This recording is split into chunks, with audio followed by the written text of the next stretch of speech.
Although the idea of civilization as a global geosystem might not pop up in your mind first thing in the morning, we'll attempt to make a case for it here today. This opening image was shot in Bethel, New York in 1969. This is Woodstock. The stage is located right down here. You can visit this today. There's a performing arts center that uses this field. The performing arts center is over here. There's a museum, which I don't recommend. It's terrible. But anyway, about 500,000 people showed up to this concert event after tickets were advertised. Now, they expected about 50,000 people or so. They lined up some major international acts, and the fence came down, the crowd came in, they stopped trying to get tickets off of people, and it became the socio-economic phenomena that we know about to this day. The first big concert. Again, about 500,000 people showed up in this little town in upstate New York. So what does that have to do with the global geosystem? Well, there are a lot of people now. The population is immense. Human population has been rising at an incredible rate, and the use of resources is also rising at an incredible rate. It's the balancing of resource usage versus environmental protection that we find particularly challenging. How much can we get at what cost?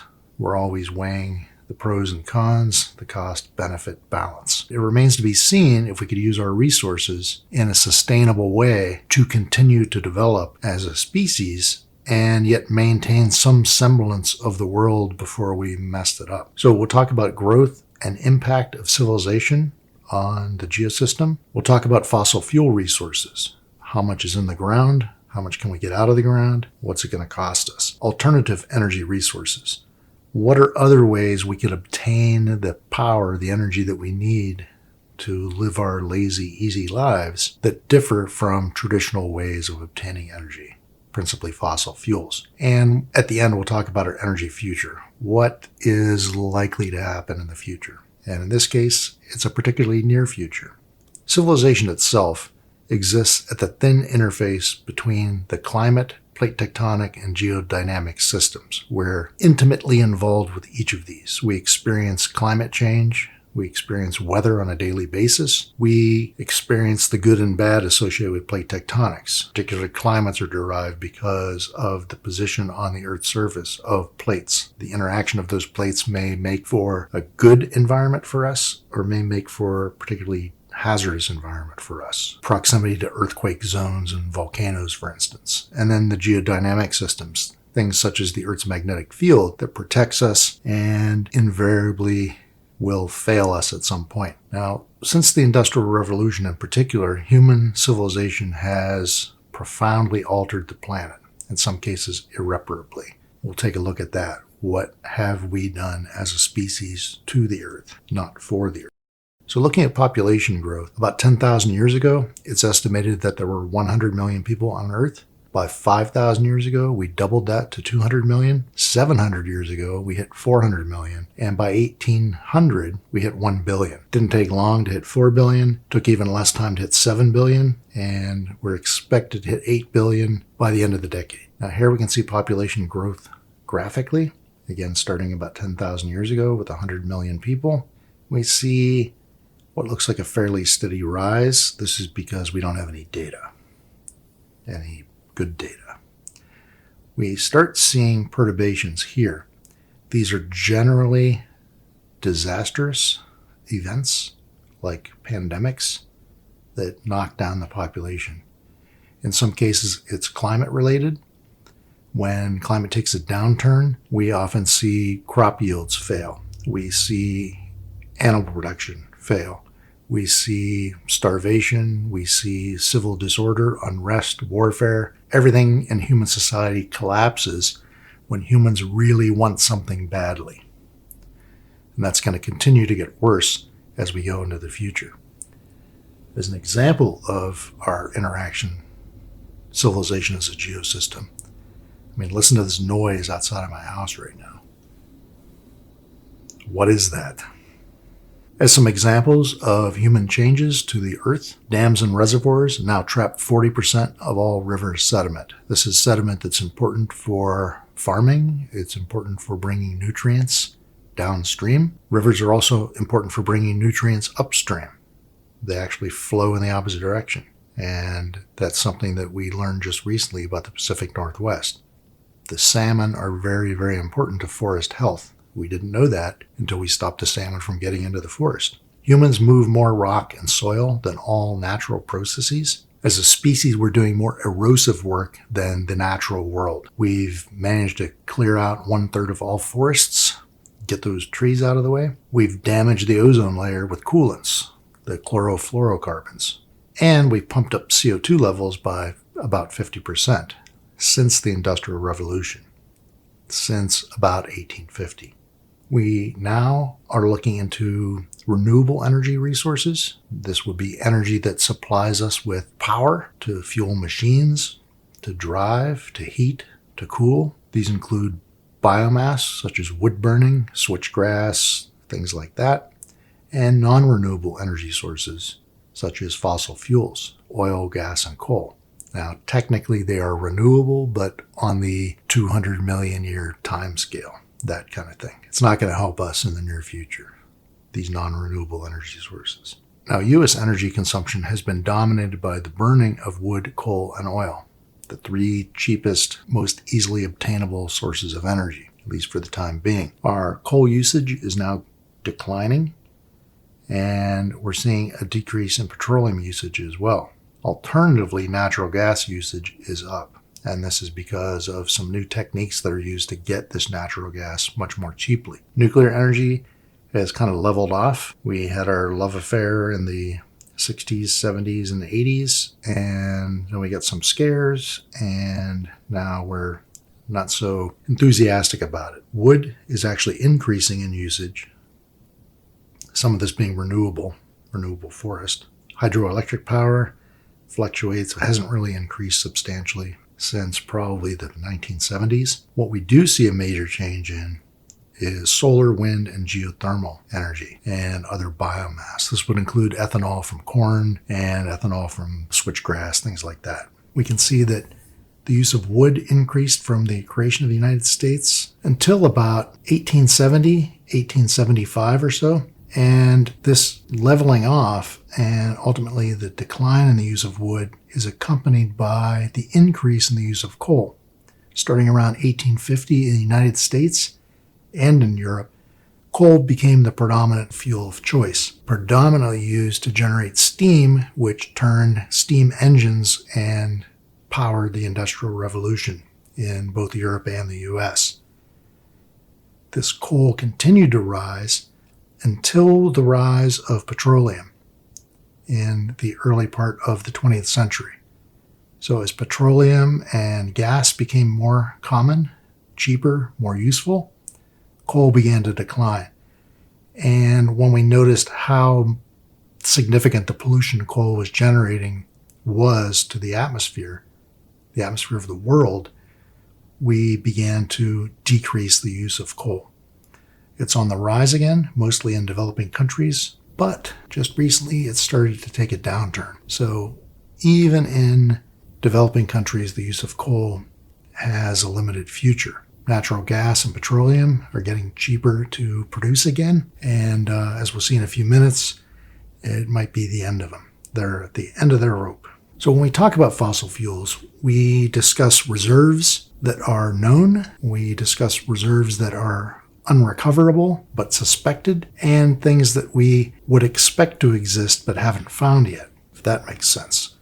So with an increasing certainty of existence in this direction to the left, we have sources that have been discovered, deposits that are known and recoverable today. These are what we call reserves. We also have deposits that are known but not recoverable today. We know that the fuel is there, we just can't recover it economically at this point. And then we have undiscovered resources, things that are probably there.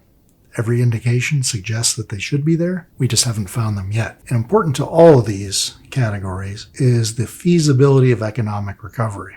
You can have a lot of stuff, but if you can't get to it, it doesn't matter. You can have a whole bunch of really nice cars somewhere, but if you can't get there, it doesn't matter that you have them. Same thing with fossil fuel. You can have a lot of it, but if you can't get to it, it doesn't count. When we look back in time in some more detail here, we can see that after 1850, we have the rise of the fossil fuel economy. This is a combination of coal, oil, and gas. The vast majority of our energy, even today, falls into those categories. This again began after around 1850 and describes the ride of the Industrial Revolution in the United States, as well as most of the rest of the world. What you'll notice towards the modern, around 1970 or so, nuclear energy became much more significant. Also notice that hydropower, although it had been increasing until about 1980 or so, it's starting to wane now. We're discovering some things about hydroelectricity that aren't particularly favorable to wanting to continue to use that energy source. Biomass is increasing.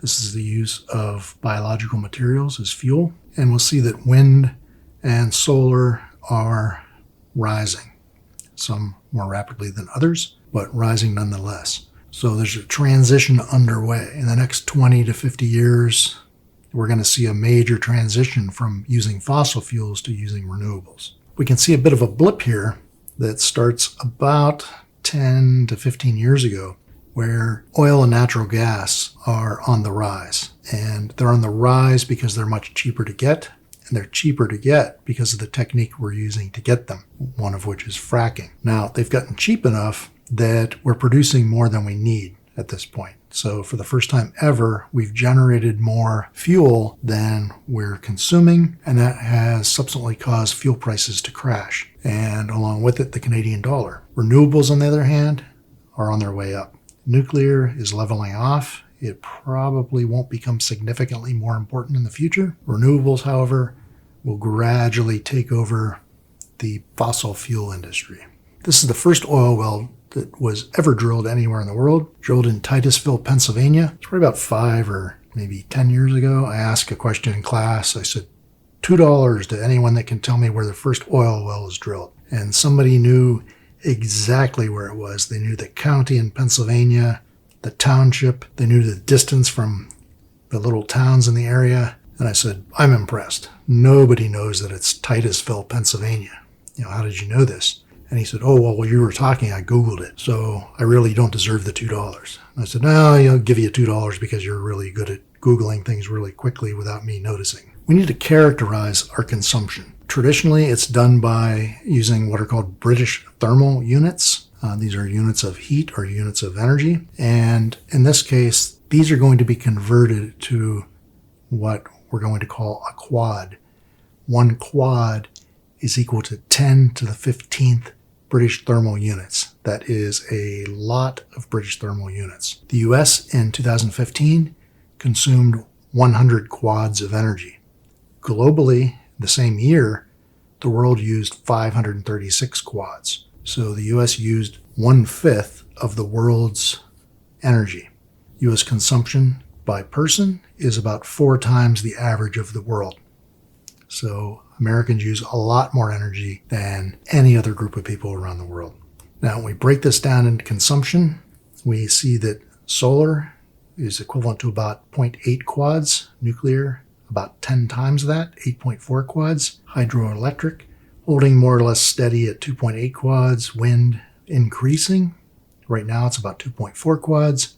Biomass is kind of rising and falling with political winds, about 5 quads. Natural gas, a big player, 28 quads. Coal, another big player, 14 quads. And crude oil, the biggest and the baddest, at 36 quads. Ultimately, this is going to generate energy that we can use, known as useful energy. 31 quads of useful energy will be generated.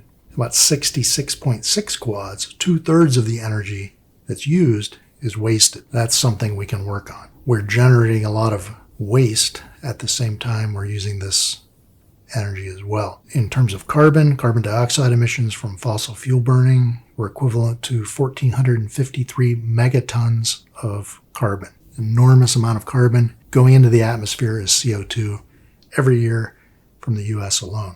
Now, when I first saw this figure, I thought, what the heck are they doing? This OECD here, Organization of Economic Cooperation and Development, is a weird mixture of a wide variety of countries. So it has nothing to do with the regions like these other categories, which baffles me in a way. So it includes North America, which would be the US, Canada, Mexico.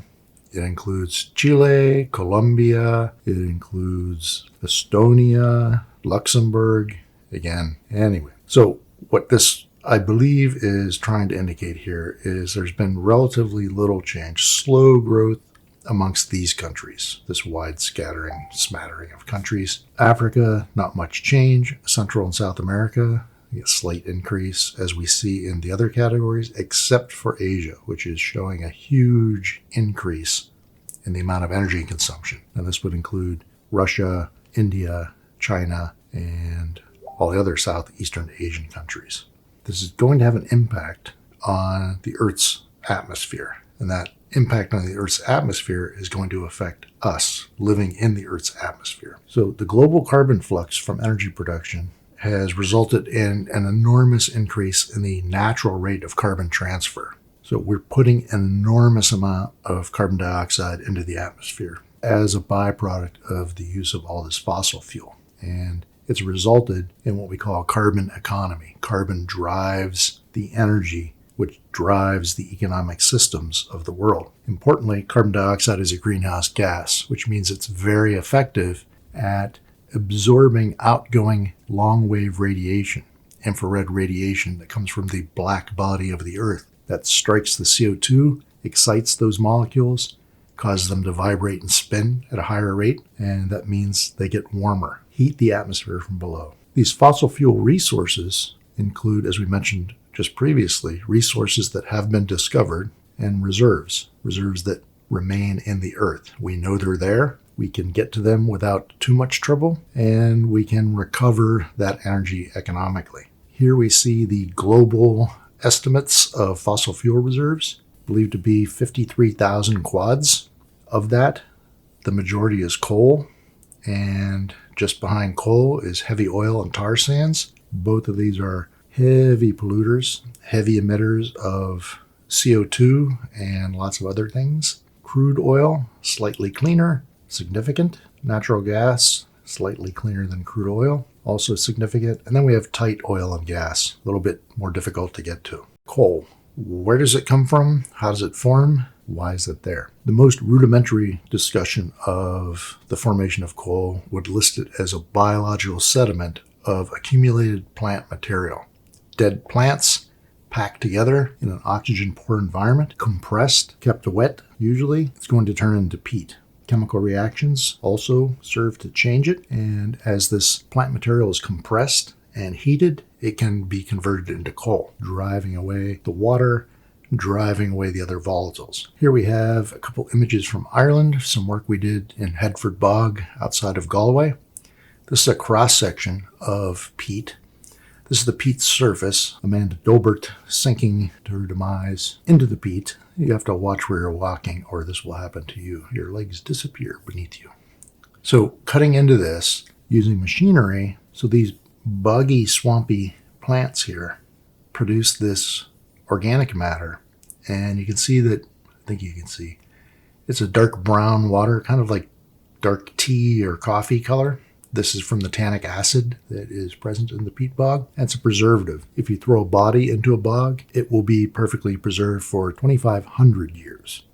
And you can Google bog bodies or bog mummies, things like that, and see lots of examples of people that have been thrown into these bogs over the last few thousand years. So this plant material accumulates in this anoxic water and gradually gets compressed. Ultimately, it is dug up. In this case, it was dug up by machines. Traditionally, it's dug up by hand with a weird triangular shaped tool. Looks like a modified hoe. And in Ireland, it's called foot in the turf.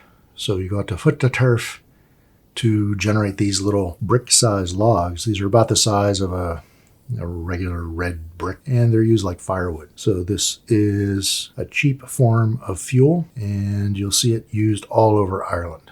There's actually a peat board, a group of people that decides which peat gets harvested and which peat does not get harvested. And often there are archaeological treasures discovered during this harvesting process. So this is how coal starts out. Coal begins as plant material. It accumulates in anoxic water, gets compressed. If it gets significantly compressed, it may turn into a form of coal called lignite.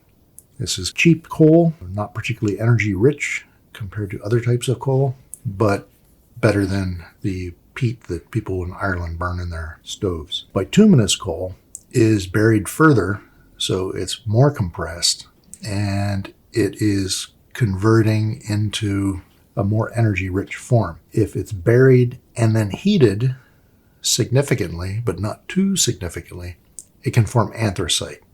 This is the grade A coal. This is hard, it's black, it's shiny, looks like a rock, burns like really good coal. So this is what you really want. Also important is where this environment forms. If this is salt water, then there's going to be sulfate in the coal. That means when you burn it, you're releasing sulfur dioxide. If it's fresh water, you don't have that sulfur problem. So ideally, you want your coal to form in a freshwater environment. It's compressed and it's heated to a couple hundred degrees for 10 or 20 million years maybe, and you get a nice anthracite coal as a result, end product.